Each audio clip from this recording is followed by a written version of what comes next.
in just 36 months from 0 to 28 million rands a year.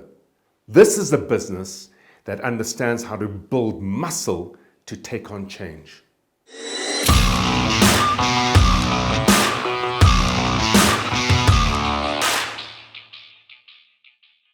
It's remarkable. 91% of South African adults all have phones, 48% of them smartphones. It's opened up an incredible world for them. All of a sudden, you have choices in love, in money, in communication, opportunity, jobs, shopping, buying, you name it. And with that, people have become fussy. They want more. They want better. The world has changed and shifted in their favor. In fact, they determine the world today, as opposed to the world determining them as it used to be. And with that, building a business in that space becomes a real challenge.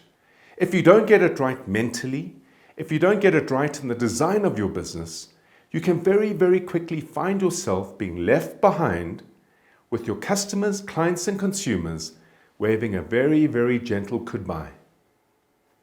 Today, change is an imperative in every business that's built. We're going to figure out how to get it right.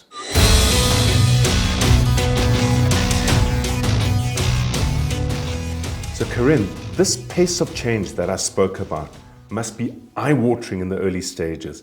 How do you read it as a business in order to stay relevant? So it's a tough one because if the truth be told, you don't really want change to happen. It's very easy to get stuck in a comfort zone. So one of the first things you've got to do is get really serious about knowing when change is happening out there, and being aware and being open to that change. And once you know change is happening, you've got a couple of choices, probably two big strategic choices to make. You can either say, right, I'm going to drive that change. I'm going to work with it. I'm going to make it part of my innovation strategy, and I'm going to use it to get in the market, and I'm going to push that change. And that requires a whole lot of responses. The alternative to that is to say, hell no, I'm going to wait for that change to mature, and I'm going to catch up. Once I've seen other people do it, I'm going to take the best that's out there, I'm going to adopt around that, and then I'm going to implement change as a reaction rather than a lead. So there are advantages and disadvantages to both. How do you see them? So I guess the advantage of leading it is it becomes an innovation edge, but that can be a bleeding edge. The advantage of being reactive is that you see what has gone before, but you're lagging. You're no longer the innovator. You can't own the innovation. And I guess the best strategy then really is going to depend on a couple of things. In the first instance, you can only ever build a business successfully if you behave authentically in the business. If you don't have the mindset for change, or if you do have the mindset for change, how do you tackle those two strategies? So, I mean, not everybody wants change. Speaking for myself, I don't really like change, right? So I'm not a good person to be the change champion in my business. And essentially what I've done is I've got somebody else in the business who's really good at that, who's really open to new ideas, open to change, very alert to new ideas in the market. And I allow them to drive change and basically push me, because I'm not naturally interested in change. I'm not naturally keen on change. So in a sense, it's almost like the accelerator and the brake. You need both energies in the business, and you need someone in between in order to manage that. For sure, and you've got to know yourself. Position yourself around your authentic self. If it's not your area of strength, don't do it. That's talking to resilience. Resilience means that you can withstand it either which way. You either have an aptitude for it or not. If you don't, you find someone who does, and you learn to work with that. For sure. But it goes beyond just you and your mindset. It also talks to the way you build out the business and the systems and the underlying business. They have to be steady enough to hold the business, but adaptable enough to meet that change. Okay, so now you're speaking to my strength. And I think what we learned was that you've really got to you've got to adopt change and adopt strategy to change in two areas. One is your underlying business processes, because if you're used to going in one direction and you now need to go in another direction, you need to know what do you need to change. And you're only going to know what to change if you've documented how you do things, so you know which levers to pull in a different direction. So that's about mapping your processes, about knowing what your processes are.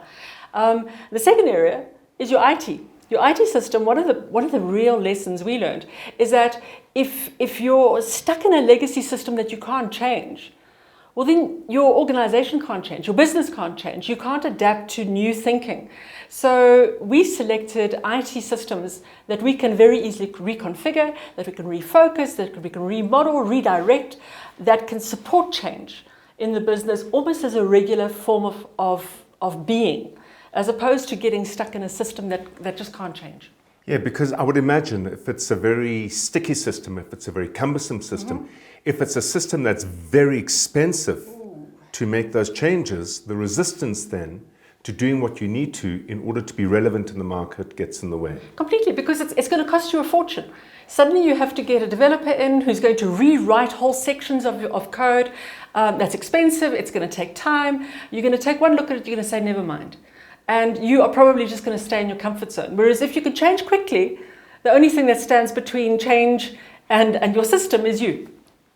So you've gone from 0 rands a month to almost 28 million rand a month. That's a 300 million rand business in 3 years. Are you up for sale?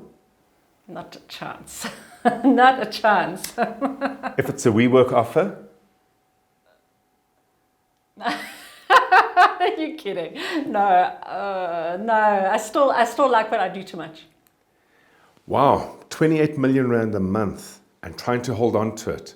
It reminds me of something I heard. In fact, most of us have heard this. Change is the only constant. There's a truth to it, and that is it will always be there.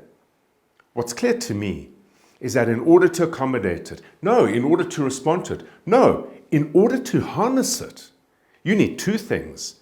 The resilience of the mindset is certainly one of them, but you can fatigue.